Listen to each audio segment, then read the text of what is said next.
Chief Creative Officer for Galveston Historical Foundation. So I oversee all the branding and marketing and creative outlets that the foundation does. What happened 46 years ago to create this event? If I could go back to any time in Galveston's history, I think that would be on the short list. There was a lot of energy happening at that time period here in Galveston for the interest of just bringing awareness to our architecture, our history. The Historic Homes Tour started out right around that time as well. A lot of the revitalization that we get to enjoy this weekend really started around that time. In Dickens' case, there was a group of people that wanted to bring awareness to the Strand and to the conditions of the Strand. It did not look like what it looks like now. You know, it was not a tourist draw.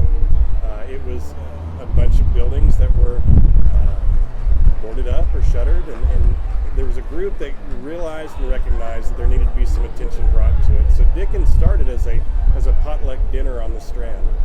It changed from that, but its early days were very much community focused to bring awareness to the area. Why do you think it's grown?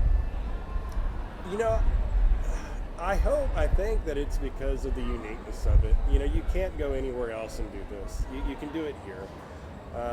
You get to surround yourself with the architecture and the story. You know, everyone loves A Christmas Carol, you know, and rightfully so. But to be able to wear a costume and be surrounded by architecture of that same time period really is a unique experience, and we get to appreciate it here. And I think people just I think they like celebrating the holidays.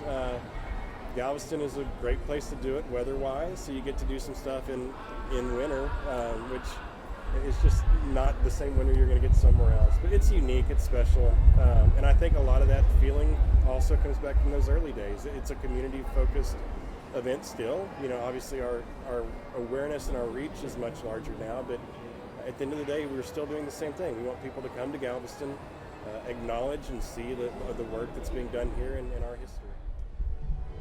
Our family was very well introduced to Dickens. I actually thought that the Christmas Carol, or A Christmas Carol, was the Muppets' Christmas Carol. So I spent the first few years of my life thinking that it wasn't a Dickensian thing at all.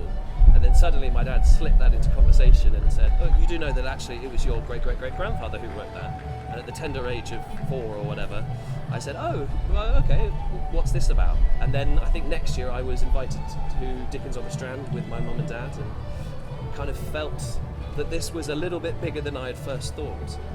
But being a relation, you have this amazing ability for other people to think that you have some kind of psychic connection, or you have an ability to understand everything and know everything, when actually the best stories I'm told are from real Dickens buffs who do know everything. And they say, "Oh, have you heard this one? Do you know that? Do you know where that character came from? Do you know where he wrote this?" And all those stories come from other people. And so you kind of accumulate quite a few stories purely from the other people, from the other person's perspective, because that's what it's about. It's about people who really, really love this Dickens, not just the character of himself, not just the author, but the worlds that he created.